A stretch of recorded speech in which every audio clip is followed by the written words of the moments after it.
So the Lobos, in what, 5 years, go from a small prison gang to a transversal criminal group that is embedded in every facet of Ecuadorian society. Whether it's obviously drug trafficking is still their main activity, but murder for hire, illegal mining, extortion, even delivering drinking water to poor communities. They control the Coast Guard.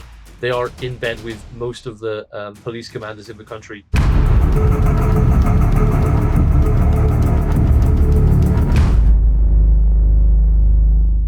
Ladies and gentlemen, welcome back to Change Agents, an Ironclad original, presented by our friends at Firecracker Farm. Today we're going to be talking about the U.S. military being at war in Ecuador. My guest today is Chris Dalby, a journalist and an expert in transnational organized crime, and he frequently went undercover during anti-cartel operations. He's also the director of the World of Crime think tank and a senior analyst for Dyami Security Intelligence. Let's dive into the show.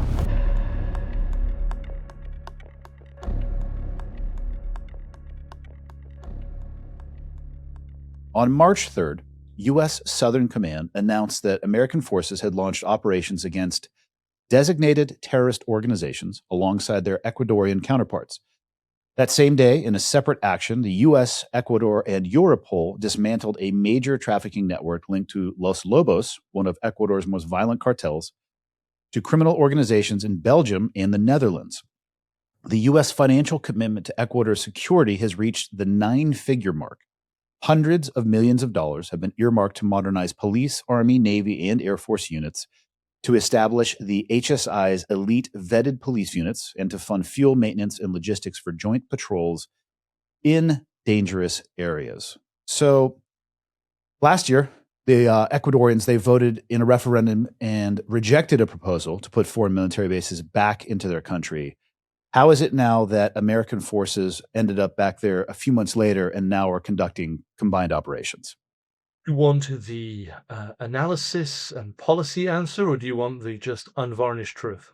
Yes to both. The policy answer is that according to Ecuadorian law, what is happening in the base of Manta is not an official US base being deployed. It's a forward operation, it's a support unit to provide intelligence and logistical planning to Ecuadorian troops as they combat significant terrorist and drug cartel threats. The unvarnished truth is the people voted and the government didn't give a damn. This cannot be interpreted other than the US base is active again on the port of Manta. It was opened back up 2 months, less than 2 months after the referendum, and there's an escalation now of officially the US providing logistical support, training, expertise to a country that sees 70% of the world's cocaine going through it. So Ecuador has a problem where it needs help. But to see it any other way than America is executing a takeover of national security in Ecuador is naive. Okay, so how are the people that voted for that referendum that didn't want this base back open? What's the reaction of the locals seeing this happen and obviously the combined military operations? Is there an uproar, or are they just throwing their hands up and saying, hey, there's nothing we can do about it? The referendum was a bubble. It was a specific question that said, do we want a foreign base? And so in the imagination of the Ecuadorians, that was a much bigger deployment than we're currently seeing. Right? They were imagining a Vietnam-level base, right, with Black Hawk helicopters and thousands of US troops deployed. That hasn't happened. What has happened is that Ecuador went in a decade from being one of the most peaceful countries in Latin America to being the most violent. The reason for that is that after the Colombian peace deal with the FARC, all of the cocaine that is being made in Colombia, not all of it, but a large percentage of it now goes through Ecuador. Ecuador was the perfect breeding ground for organized crime. It had gangs that were ready to level up. It had a government that was either completely naive and then later very complicit and corrupt in the drug trade. It had the port of Guayaquil, which is one of the biggest export ports in Latin America. And it had the connections to Colombia, the connections to Peru, and existing trade routes all around the world. It was a narco's dream destination. A decade on, 70% of the world's cocaine goes through Ecuador, even though it doesn't produce cocaine at any scale. What we're seeing is complete state capture by drug trafficking gangs. What a lot of Ecuadorians are saying is, we don't have a choice. we're dying. We can't go outside. We cannot function in our own country, and the Americans are willing to help and spend a lot of money to help us and help us catch the bad guys. I was on Ecuadorian TV a few days ago and making this point of like, I understand where you're coming from, but there is a price to pay for this down the line. And the overwhelming response I got was, shut up.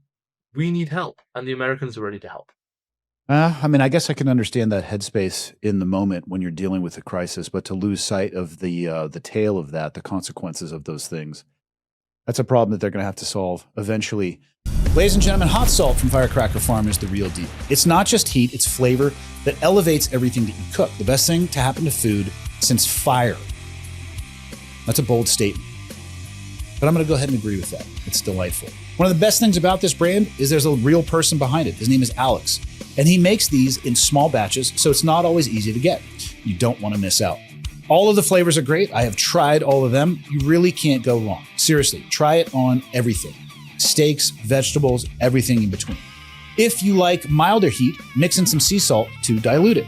This is a choose your own adventure. You can go direct from the push button dispenser, or you can dilute to hit that flavor profile that you're looking for. The best way that you can help this show is to help Alex and his small family business by grabbing some hot salt and trying it for yourself. So go to Firecracker Farm and use the code Ironclad for 15% off of your first order.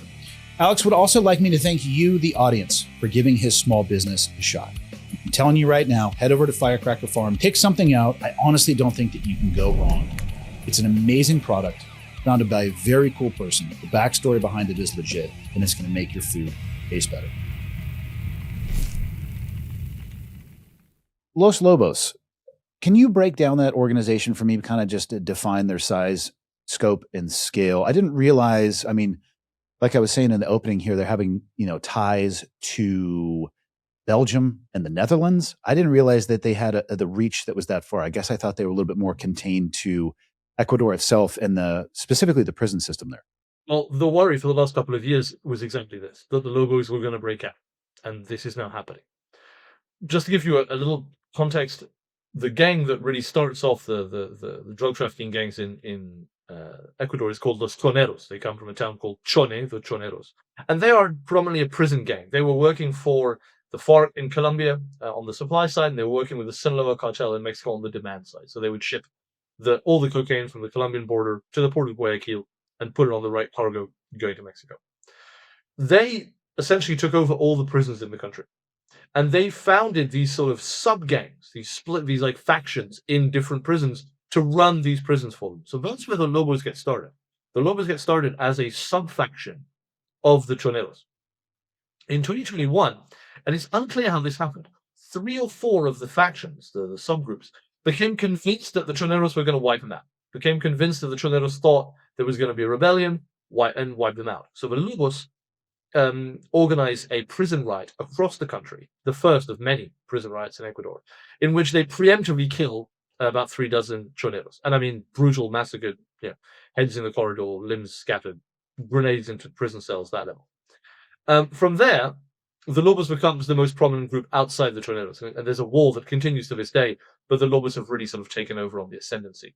So the Lobos, in 5 years, go from a small prison gang to a transversal criminal group that is embedded in every facet of Ecuadorian society.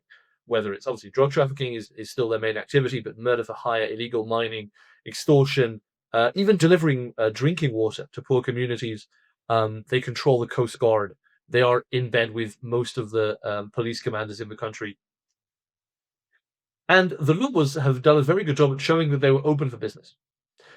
The Choneros did it first, and the Lobos kept going. Of like, we have so much cocaine coming through the country. If you are anyone in the world that wants to make a cocaine deal, come and see us. That's why you see Albanians having a huge influence in Ecuador. Montenegrin gangs, the Balkan mafias, are in Ecuador on scale. But the best friend of the Lobos is my favorite criminal group, because I wrote the book about them, the CJNG, the one that El Mencho was killed 3 weeks ago in Mexico. Yep. The CJNG really, without being massively present in Ecuador, buys so many drugs, pays them so much money, gives them so many weapons to level up, that they essentially turbocharge the ability of the Ecuadorian gangs to wage war on this scale. And over time, it was obvious that the Lobos were never going to be content just being in Ecuador. They had the firepower, they have the money, they have the knowledge, they have the product to go abroad. And so last year, we saw one of their leaders, who everybody thought had died, was found in Marbella in Spain, which is a town you could do an episode about. That city. It's the United Nations of crime. There's 50 different mafias in Marbella alone. So he was there, running operations in Spain for the Lobos. And now, as we saw, they were dealing with the Dutch-Moroccan mafia in Brussels and the Netherlands. How complex are the Los Lobos? I think a lot of people, you mentioned CJNG, which is the Jalisco New Generation Cartel. For those of you who don't understand the acronym, they're cartel based in Mexico, so south of the United States. I would say most people would agree they have a high level of sophistication, where the Mexican cartels, sophistication, firepower, and integration into local, state, and federal governments. Would you say that the Los Lobos are at that level yet, or they're growing to that level of influence? They're at the level of the CJNG for the size of Ecuador. Ecuador is a much smaller country. Okay. It's a fraction of the size and the population of Mexico, but that means that it's much easier to exert that level of control. The Lobos are not a threat on the international level as much as the CJNG. But for a country that is significantly smaller, significantly less funded, significantly more at risk of state capture than in Mexico, where state capture has been happening for decades, the Lobos were able to grow that quickly. Now, you would think, because history has taught us, when gangs grow very fast, they can also collapse very fast. For example, Tren de Aragua. The Lobos, I'm not that confident, because I think the Lobos have grown watching what other groups have done and have been very strategic about the way they do business. Yes, they're in every criminal economy in Ecuador. Yes, they control a lot of the country, but they're also embedded in the civilian population. They live among urban and rural populations. Why? Because those are the communities they recruit from. Ecuador is a cripplingly poor country in many parts. So when your option is to eke out a living in a shop or some job, or join the Lobos, well, the choice makes itself. Secondly, they are very, and this is one of the, where I think the terrorist designation becomes valid, is the way in which they terrorize the population. The Lobos demand consistent obedience with whatever they want. And the same goes for other groups in Ecuador, but the Lobos particularly, right? So they essentially have a slave trade going on into the Amazon for their gold mines. Shops are paying extortionate amounts of money. You don't pay, you're dead. They control services, or some of their subgroups control services in parts of Ecuador. You must buy from them, or you don't get that service, and that service is drinking water, for example. So the size of the country and the lack of preparedness of the country to deal with this is what has allowed the Lobos to be so quick, so fast. Sorry, so big, so fast. Today's episode is brought to you by GhostBed. I've spent most of my adult life in environments where performance matters. And one thing that I have learned the hard way is that recovery is not optional, especially as we get older. Sleep is the foundation. If that's off, everything is going to be off. I took GhostBed's online quiz. It came back with the Luxe foam as the best fit for me based on how I sleep and the level of support that I prefer. It's a medium firm setup, balanced support underneath with a more plush, cooling feel on top. I hate sleeping hot, so this mattress helps with that. That combination makes sense to me. I don't want something that's overly soft, but I also don't want something that feels like I'm on board, so this hits in the middle in a good way. GhostBed is also an American-made, family-owned product, and they back it with a 101-night trial and a 20-year warranty. That's going to tell you that they believe in what they're building. So if you're looking at upgrading your sleep setup, go to ghostbed.com/ironclad. You're going to get an extra 15% off automatically with the code IRONCLAD. That's all one word, all caps. Thanks again to GhostBed for partnering with us. Back up a step, because I'm curious about this too, but just to kind of lay out the world that we're talking about. How did Ecuador become such a critical node in the cocaine trade? Because like you said, the vast majority of the cocaine is not made there. How did they get to this place where they are so important in the trade? So 3 important things to know. One is geography. Ecuador is nestled on the Pacific at a very fortunate position geographically for trade. So you can get from Ecuador to Central America, to the US, to Mexico, to Asia, to Australia and New Zealand, and through the Panama Canal to Europe, right? So legitimately, It has industries that the world wants. It is one of the prime exporters of bananas, for example, and bananas from Ecuador go all around the world. Similarly, it is an exporter of flowers. Flowers are a booming industry and go all around the world. Everybody wants flowers. So you have legit cargo routes, trade routes, that are perfect for drug trafficking. Secondly, it's always been involved in the drug trade to a certain extent. Colombian groups have used Ecuador as like a rear guard area, right? When they wanted to escape from Colombian military operations, they would just cross the border into Ecuador and sort of hunker down for a bit. And then third, Mexicans have been there for a while. Again, not in armed presence, but have been making deals with Colombians through Ecuador since the early 2000s. So there was an ecosystem in place. The reason that gangs were able to develop in this way is there was a president, controversial leftist president called President Rafael Correa. And he had this idea, which on paper might not have been stupid.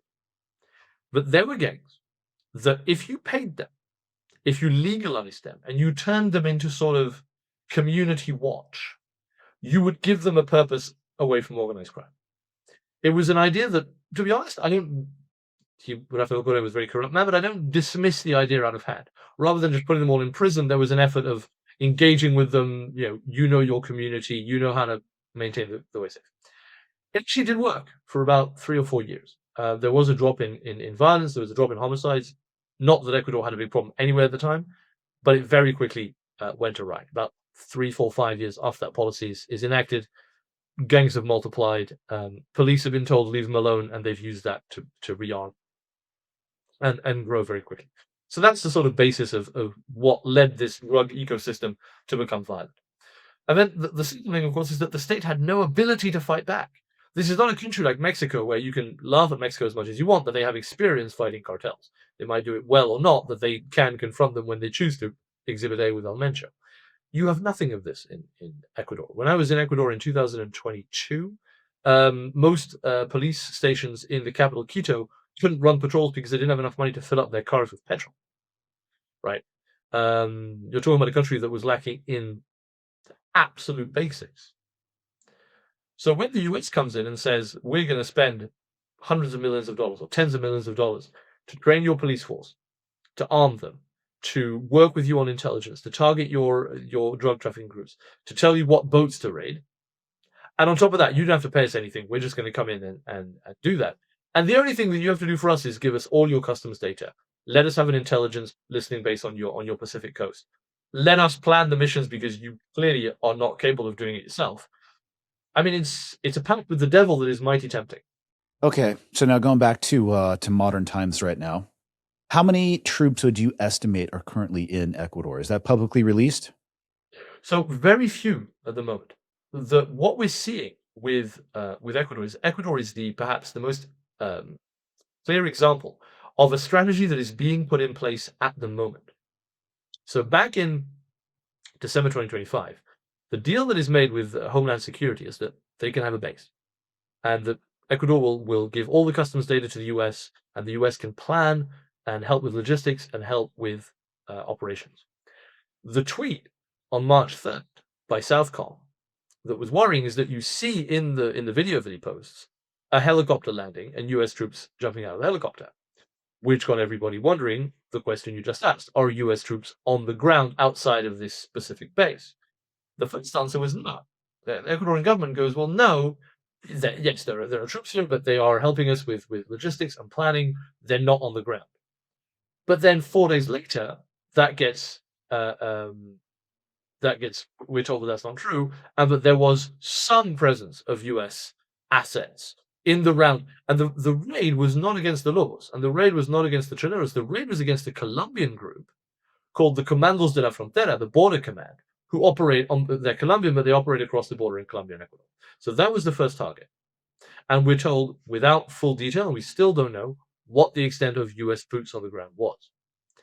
The reason we think this is going to ramp up pretty fast is that since that raid, Trump had at his golf course in Florida what he called the Shield of the Americas, right? This summit in which 17 nations committed to using the military to go after drug traffickers. In Ecuador first among them: Ecuador, Paraguay, Panama, Costa Rica, Argentina, El Salvador, a lot of them.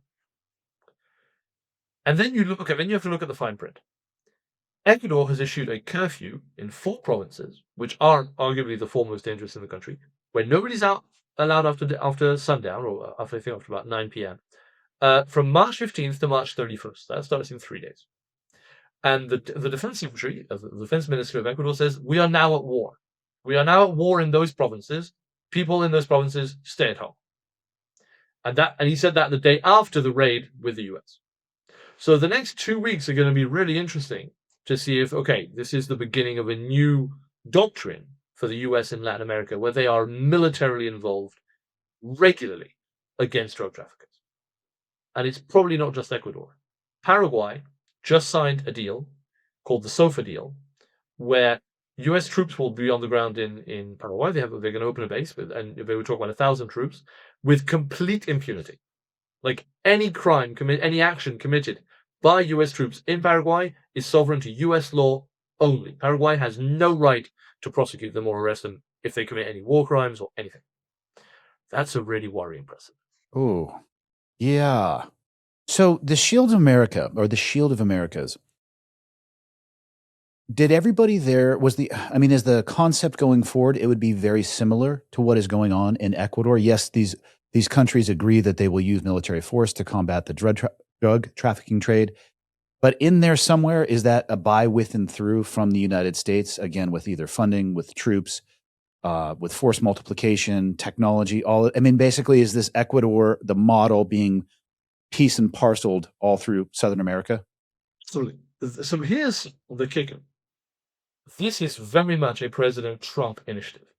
If he loses in the midterms, if the Republicans do not carry the White House at the next election, this is probably dead. Even beyond that, I think that there is going to be a significant amount of oversight where even Republicans might be like, okay, we are spending billions on a diffuse, not very clear strategy. Like, okay, the drug boats in the Caribbean, you're blowing them up. We understand. Okay, I'm not sure it's a very effective way of doing it, but okay, if you believe that they're all carrying cocaine, okay, it's at least a message. It's a deterrent. We understand it. Suddenly, we're raiding ships off the coast of Ecuador. We're hosting troops in Paraguay, countries that we can't even place on a map. What is this actually doing to break up the drug trade, right? And of course, the argument behind that is, well, it's not. And that's not what the Shield of the Americas is about. The Shield of the Americas is a distraction to what is actually happening, which is that you are seeing the US force, and almost militarily force, Latin American countries to side with America commercially. So all of these countries are also being pressured to cut all relations commercially with China, abandon deals that have been existing for years, buy US technology, give US proprietary access to key mineral resources, customs data, big infrastructure projects. And if you do that, then you get access to the promised land of US training and US money. I can't say I'm an expert in commerce and global affairs. I'm just viewing this through the lens of the military operation. And let's say all of those countries agree to this, whether they're strong-armed to do so or they volunteer. And then the U.S. has to follow through with that. Like you said, disparate, disaggregate operations inside of a variety of different countries. The command and control associated with that, the military personnel, the deployment, the operational tempo, the material that would need to go to support those operations, the chain of command coming back upstream. And, there's the military itself, with a personal people perspective, is a finite resource. It's not unlimited. The budget can seem like it is from time to time, but the ships themselves, the support mechanisms, the aircraft, all of those things, they all have shelf lives. And you can grind the U.S. military system into dust if you continue to do these endless, even though they're small and disaggregate, it still is a draw on the U.S. military system. I'm fascinated to see the behind the scenes architecture of how that they would not only structure this, but the chain of command in all those different areas where that would funnel up to. I think that's up for debate whether that will even happen, to be honest. I think that you will definitely see deployments to key countries. I think Ecuador will continue to be a really interesting model. I think your Paraguay is really interesting because Paraguay's deal is so sophisticated. Northrop Grumman just agreed to sell anti-aircraft defense and satellite radar to cover all of Paraguay to shoot down drug plague. So I think there, where you see the commercial interest of private corporations, that's going to get developed a bit faster. Ecuador as well, because we suddenly have access to all the data. So I spoke to companies out there who are sharing data willingly with HSI, right? In other countries, I wouldn't expect the same amount of engagement. I think Panama, because it's the canal, Ecuador, Paraguay for sure. Then within the Shield of the Americas, there's a really interesting development, which is the Equator Plan. And this doesn't really make much sense if you look at Ecuador. Well, Ecuador is on the equator. Paraguay is a long way south of it. Trump said, anything that's on the north side of the equator, northern hemisphere, that's our area. Right? We will strike at will north of the equator to remove known threats. And he gave the example of taking out Maduro as an example of that, right? He considers anything north of the equator America's doorstep, and everything's fair game. South of that, including Argentina, who may have been Trump's best friend, right? President Milei has been 16 times, I think, to DC since he took over. Really, talking up his credentials. The new president of Chile, who took over today, I think, calls himself Trumpista. So, really trying to show this alignment. Then he's like, you're kind of on your own, right? You're going to have to kind of figure this out on your own. But at the same time, you're making deals where you're suggesting that thousands of US troops, or at least some of them, will be hosted there. So the practical realities, I think, are not clear yet. I would not be surprised if they're not that clear inside the Pentagon. I think this is a thought exercise, and there will be applications of it. A consolidated command structure across all of the Americas and all of these countries would, as you say, be very expensive. I think would be politically prohibitive, and I think, to be brutal, I don't think Trump has that kind of attention span. However, it sets a precedent. It sets a precedent that the US can simply act as it chooses to militarily against drug traffickers. It can, at least partially, strong-arm nations into preferential trade agreements, saying, you side with us, you get the military, but you've got to kick out China. Of course, that for business confidence doesn't do a lot, because business confidence is you make a deal, you live with it. And then also, okay, are you just militarizing the conflict against drugs, but are you making a difference? Are you making Americans safer? Are you reducing the amount of drugs coming to America? And nothing I've seen in the Shield of the Americas makes me believe that that's going to happen. I'll add to that too. I mean, let's say that we'll hypothesize here. The Shield of Americas, all those countries, they agree to it, and we do, in some way, shape, or form, start having an involvement in all those countries. And in, what is it now, 2 years and 9 months, the political winds shift. And let's say it goes to the other side. And then the support for an operation like this or an infrastructure like this is then removed. Where does it leave those countries? Where does that leave the standing of the United States? I mean, I can see that landing us in a place where we're in a worse position now before even entering into this.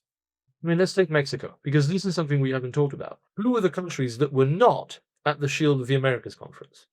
Mexico, Colombia, Brazil, Venezuela. Someone explained to me how you have an anti-drug trafficking strategy for Latin America without, arguably the four most important countries in that drug trade, right? With maybe Ecuador. And of course, the answer is that they're all leftist governments. They're all aligned to socialist ideals, more or less. And all of the countries that were at the conference in Florida were right-wing Republican aligned. All of them, without a single doubt.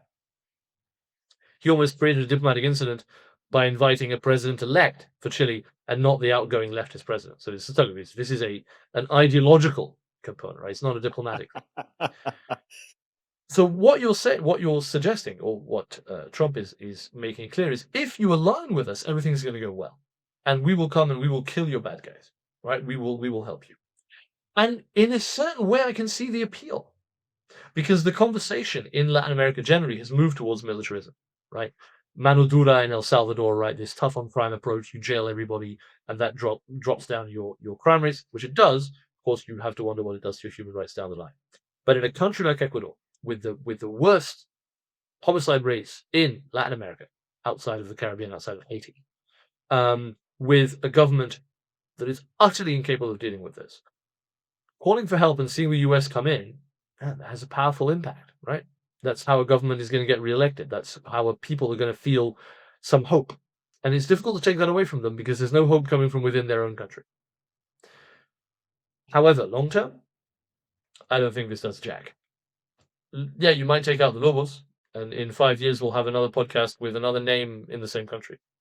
But the same applies to Mexico. I think we'll have this podcast again in 3 to 5 years when they kill the next Mencho with a new cartel name, right? None of this screams long-term planning. All of this screams short-term political posturing. Yeah, I would have to agree. I didn't realize that Mexico was not invited to the Shield of America's conference. I mean, literally our southern border, where the vast majority of the drug trade is crossing from south to north. And we're going to go ahead and leave that out of our shield. That sounds a little bit more like a Swiss cheese than a shield. Yeah, Mexico is in a very tough position. Because it goes back to your last question. What are the consequences of this for America's standing? To start with, I don't think America's standing is going to shift that much. America is seen as a very unreliable ally, very subject to whatever political momentum is prevailing. Mexico, for the last year, has done its absolute best to show Trump it will play ball. It's extradited loads of narcos. It allowed Kash Patel, the FBI director, to come and arrest, be seen with Ryan James' wedding when he was escorted out. It acted partially on U.S. intelligence to get El Mencho. What more could Mexico do? The line that they won't cross is to allow American boots on the ground. And that Mexico will never cross that line. That would, I'm not saying they would fight, but that would be a diplomatic incident that we have never contemplated yet. Mexico will not allow American boots on the ground. It's even allowed, predator drones over narcos houses, and it's allowed CIA flyovers, which helped to get El Mencho. But that's where it will stay. If that's not enough to buy in, if that's not enough to get on the Shield of the Americas, well, what more can they do, right? So the feeling is we have to do what the US wants us to do on the occasions that they decide to care, and we live with the fallout. The thing is, you've been hearing that about America around the world for 60 years, right? That America comes in with its narrow objectives, completes them, pulls out, and leaves the local government paying, or the local people paying the bill. I fear for that in Latin America. I fear that countries like Ecuador and Paraguay, that are countries with very criminal governments, with admittedly very violent problems that they cannot deal with on their own. So I'm not saying that I have the solution here. Bringing the Americans in, with the way in which America has done these interventions in the past, carries a cost. Yes, absolutely, you're going to ratchet up the body count and probably kill some of your worst criminals. Yes, probably arrest them. Extradite them to the US, big show, we're doing something. But structurally, how are you tackling the drug flows? How are you tackling giving young people an alternative economically to joining a criminal gang? Because that's the only way they see to make money. And yeah, that sort of sociological aspect of it is a conversation that nobody's ready to have right now. Yeah, the U.S. unfortunately has a history of acting militarily in a very short-sighted mindset, I would say. This episode is sponsored by Norwood Sawmills. And if you've ever thought about milling your own lumber, or you just like the idea of being able to build something from the ground up, these guys are worth checking out. Norwood makes portable sawmills that lets you turn raw logs into your own boards right on your property. And one of their most popular mills is the LumberMate LM30. That's Lima Mike 30. It's powerful, built to last, and designed to handle everything from softer woods to tough hardwoods without a problem. It can cut logs up to 30 inches in diameter, and it's made so that whether you are a beginner, a landowner, or someone with serious projects, you can actually produce quality lumber yourself. And here's the part that you don't want to miss. We've partnered with Norwood to give one of these bad boys away. The giveaway will be live from March 30th through April 3rd, so you've got a limited window to enter. Make sure you're following at This Is Ironclad and at Norwood Sawmills on Instagram, and keep an eye on those pages for all the details on how to enter. If you've ever wanted to mill your own lumber, this is your chance. The revolutionary audio docuseries, hosted by Sean Ryan. They're called PsyOps. Is now available for free on Apple, Spotify, and YouTube. Target Intelligence, PsyOp, an Ironclad original. And now, back to our program. You were talking about Mexico and where where they'll draw the line and everything they've done so far. Can you imagine a world where the current administration sees a target or an objective that has such value to them, whether real or perceived, that they force it and they launch and do a boots on the ground raid involving U.S. military across the Mexican border? Can you see a world where that would happen, and what do you think the consequences of that would be? I think that's a line. That's a red line for Mexico. I don't think it's a red line for the US. I think that we're seeing this is very critical of the US administration and their posture, and I am most of the time. There are aspects of it that I actually think make sense. I do think that a more robust militarized approach against the cartels is necessary to a point, but you do need something behind it. You need some sort of peacekeeping, some sort of, I don't want to say nation building, but you need to build something, right? Can't just be about the body count. Mencho needed to go down, right? Whether he was arrested or killed, that man needed to go. But the way in which they did it, I don't think was right. You do that, then you have a prolonged peacekeeping force on the ground. You go into the communities of Jalisco, you try and build something that weakens the power of the CJNG structurally, right? You don't just kill their top guy and move out. There's none of these narcos left, right? These big, famous, everybody knows who they are, the name, like El Chapo, Escobar, El Mencho, El Mayo. They're gone. They're gone. The next generation, yes, we know their names, but they're not household names at all. So the incentive for these big PR coups is weakened. But, if it was politically beneficial to do so, if Trump, perhaps on a low political swing or just for the midterms feels that he needs a boost in the polls, it's probably popular. Like the strikes on the boats in the Caribbean, killing El Mencho, these are popular things, even with opponents. They're seen as acting against a threat that I think every American understands at some level. Boots on the ground in Mexico, I would hope not, but I would have no doubt that it could happen. What do you think the consequences of that would be? Would that just utterly shatter relationships between the two countries? To be honest, I've gamed this out quite a bit, and the answer is I don't. Militarily, no, because defensively, Mexico is never going to fire on U.S. troops. Ultimately, it probably would just create a new normal. I think we're seeing a move towards that, right? If you've got U.S. troops in Ecuador, Paraguay, and they're legally there, right? There becomes and they can show some results. It weakens Mexico's head, because what does Mexico say? Mexico can complain all they like. Mexico is so economically dependent on the U.S. They're not going to shut the border. They're not going to break diplomatic relations. They're certainly not going to attack U.S. troops on the ground. So I think you would see a hullabaloo. You'd see a flurry of diplomatic anger, and then it would be a precedent that has been crossed, probably with impunity. Yeah, I don't like the sound of that.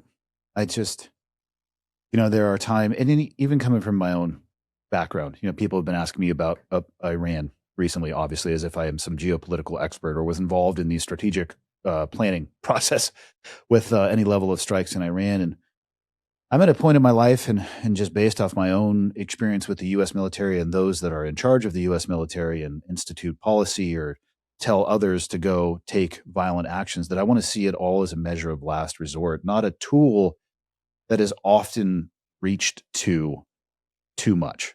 I think it loses its efficacy. I think it shifts people's perception of what the military is and what it means to be inside of the military. I think it shifts the role of how the world views the United States, and we have enough issues that I think we need to deal with already, just based off of how our political system sometimes can seem like it's a flag in the wind. It's not a good precedent. I wish it was an absolute measure of last resort, and it seems like it's kind of creeping up onto the table of, it's more on the menu than I would like it to be. I'd like it to be this is a horrible analogy, but like a Friday night special only, as opposed to on the menu every single day. I'll give you a positive take on the Shield of the Americans. It's at least engagement with countries that for years have needed attention politically. It's engagement with the Trinidad and Tobago. I can see it's that. Engagement with a Honduras, with an Ecuador, with a Paraguay.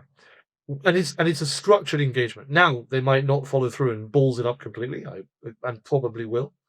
But it is at least bringing people around the table in a politically ideological way, in a you're very much going to do what we say kind of way. in a almost imperialistic to be honest, when I was watching Trump speaking to the leaders, a speech in which he said, I hear you're all speaking Spanish. I'm not going to learn your language. I don't have the time, right? I think a lot of people would be quite happy if Trump improved his English first. But it's at least something. It's at least an initiative in which you are bringing these countries to the table, in which you are giving them a measure of attention. And the US is not the only one doing this. I mean, France, for example, is investing massively in the Dominican Republic on security. France is opening a anti-organized crime school in the Dominican Republic to train like 500 Dominican officials on how to fight organized crime. You're seeing more engagement from the more developed powers, right? On understanding that you have to go into these countries, you have to engage with them. You can't just browbeat them into submission. So the Shield of the Americas is not perfect. There are many ways of doing it better. It is at least something. My worry is how business is going to react. Because business likes certainty. Business doesn't like government saying, might is right, do what I say. So it's certainly going to shaping up for some interesting times ahead. Yeah, there's another aspect of this too I have in my show notes that I hadn't thought about. It's very easy to focus on just boots on the ground presence and perhaps the buy with and through. But it seems like the U.S. is developing a massive surveillance infrastructure in some of these areas as well. So I'm looking at an AI system monitoring cargo, GPS blocking technologies that can blind buoys in the Pacific. Is this another tentacle of what they have going on, another way for them to extend their intelligence umbrella and outreach? A couple of years ago, Homeland Security Investigations developed their own AI-led customs tool. I think it's called Darts World. Ecuador now has switched to that completely for all of its ports. So every single customs data point in Ecuadorian ports, which I repeat again, the port of Guayaquil is one of the major trade ports in Latin America, everything of that goes to Homeland Security. All of it. Legitimately on paper. That allows the US to have projection on which container ships are likely to have cocaine on them. That gives them visibility on, but even legitimate goods, right? That could be a great asset for good if you're going to fight money laundering, if you're going to fight illegal resources, if you're going to fight wildlife trafficking.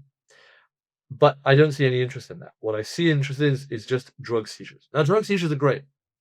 Drug seizures are awesome. That's how you build a case. But that's not the end of it, right? You then have to use the drug seizures to go up the chain, put pressure on China to find out who's collaborating there, roll up, work with Europol like they did with Los Lobos. That was an excellent case. To roll up traffickers across the Atlantic. I just don't see that happening at scale. It could, but with the FBI defunded, with the CIA defunded, with counterintelligence defunded generally in the US, I struggle to see what they're going to use that for. So yes, it's absolutely a tentacle of your surveillance data. What's happening in Paraguay? Northrop Grumman is going to be providing all the radar technology to go after narco planes. But Paraguay is also next to Brazil and next to Argentina. So you suddenly have radars, US-owned radars, that are scanning essentially the entire southern coast. So it is absolutely surveillance. Why would you want to blind buoys in the Pacific? So buoys in the Pacific there's a couple of reasons. One is there's legitimate military applications. But two, you want to confuse the ships that you think are carrying the cocaine, right? You want to throw off their radar. You want to throw off their navigational ability. That makes them easy to track because then they can switch off their transponder.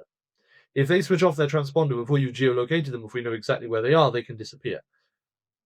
Flagging the buoys or disrupting the buoys prevents their ability to go what we call ghost, where they turn off their trackers. And there's all sorts of applications for that because the Chinese fishing fleets do that off the coast of Ecuador and all of Latin America. They have these hundreds of ships, thousands of ships that just turn off their trackers and you don't know where they are.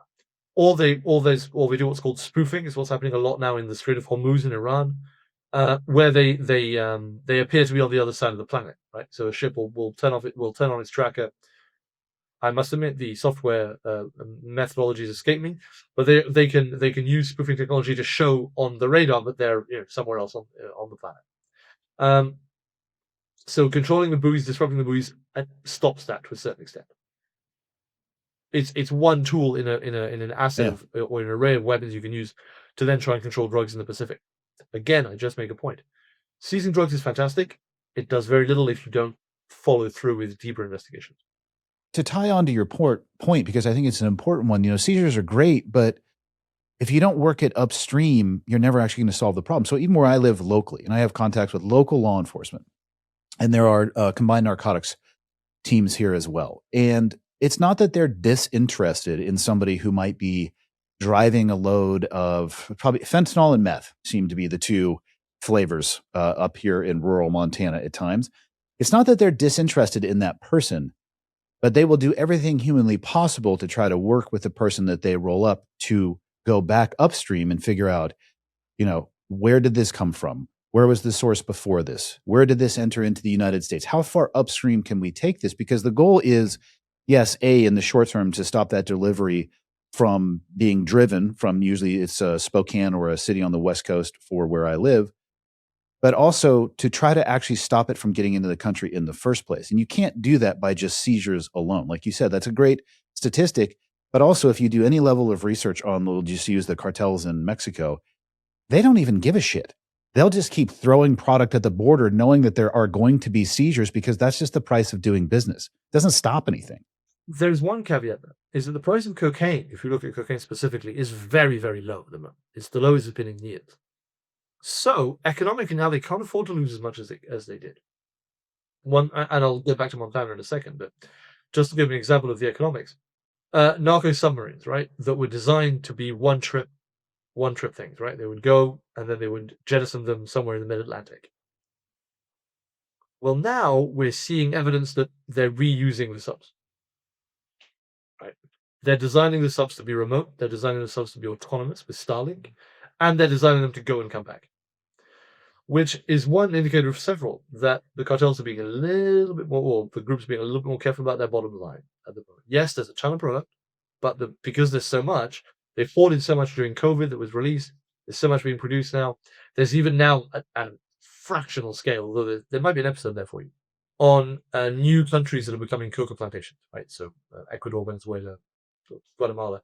It's a small scale, but it's growing by triple-digit % every year. So now they are a little bit more worried about seizures. One of the ways in which that's developed is they're moving away. It's still, powdered cocaine is the major way of transporting, but they're moving towards liquid cocaine. We've talked about that a lot, right? Liquid cocaine, this is the way in which you dissolve cocaine into fabrics, you liquefy it, and then you hide it inside paints, inside alcohol, inside charcoal, inside clothing, because it's a way of not being detected. It's more difficult at the other end because you need to, of course, chemically extract it. You see them moving to smaller ports. I mean, the seizures at the big ports are actually down or flat. Seizures at smaller ports in Europe are through the roof because they're moving to the ports now where they know there's going to be less supervision.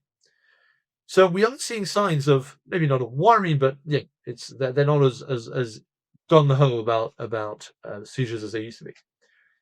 The issue you're going to get locally, and this I know to be true in the US, Mexico, France, wherever, is that if you're a local police chief, state level official, and you want to build your career, you're not necessarily that interested in using the shield of the Americas, for example, to collaborate with federal law enforcement, to roll up the chain to identify the next Orion wedding. You're interested in showing, your federal authority that you are consistently pulling down, 300-pound, 400-pound seizures every couple of months. And because you live in an area where that's not difficult, that's how you show you're a good hand. You can make seizures, you can justify your budget. Yeah, and local results. But of course, you've trained your mentality and you've trained your officers in that's what success looks like. Yeah, man. A complicated problem to which I wish a simple solution existed, but yet it does not. Stop taking drugs, Americans, would be a pretty good one, but that's much, much, much easier to say. I think we've tried that. We said we had a campaign for decades, just say no. And people said no to the just say no plan. It exactly became a double negative, which somehow became a positive. And look, times are hard. Times are hard, and when times are hard, people need a distraction, and drugs are a distraction. I don't judge them. Yeah, I agree. It's Yeah, I try not to judge people for the choices they make in their life. It's on them to work their way out of the consequences of their decisions. But I do my best to try to focus on my own house and make sure my own house is in order before I go around pointing fingers and saying, hey, you need to change this, that, or the other. But this is, I think, something that is why we get on so well, Andy, is the human side of it. What I've always appreciated about your shows and Vince as well is that, yes, of course we talk about the consequences, we talk about the deaths, we talk about the crimes, but we understand that these stories are always about people. And these stories, horribly, or perhaps positively, are always about people trying to build a better life for themselves. It's just that, sadly, if you're living in Chone in Ecuador or in Jalisco in Mexico, your choice is limited. And again, I'm in no way justifying the gangs at all. And I understand completely why these countries are bringing in American aid, because they feel hopeless. They feel trapped in a cycle of violence that has lasted for decades, that is only getting worse, with politicians being corrupt, presidents being corrupt, police chiefs being corrupt. And okay, well, maybe the solution is just to let the Americans in and kill a bunch of people, and maybe that makes it better. It's a nightmare scenario, but it's a scenario that I understand how we got there. Yeah, same. Well, Chris, we're coming to the end of our time here. Let's close out by tell the audience about your new job. You mentioned it just at the beginning, but we'll let you close it out with your newest endeavor. So I'm still working with World of Crime and still doing my organized crime research, but I'm now the head analyst for Dyami. Dyami is an intelligence firm based in the Netherlands, but we work in the Americas. We're doing a lot of work on the World Cup at the moment. And what we do is we help sort of big corporations and governments understand criminal, terrorism, security risks, but up to the minute, right? So what is happening today that can threaten you, not just the broad patterns. And I think they needed some help on the organized crime side. So we're working a lot on Iran. We're working a lot on Ecuador at the moment. I published a big article on the Shield of the Americas this morning. And so if any of your listeners are working for companies that feel that exposure, that level of risk to criminality in Mexico or anywhere, happy to help. Awesome. Chris, as always, thank you for your insight and thank you for your time. Until next time.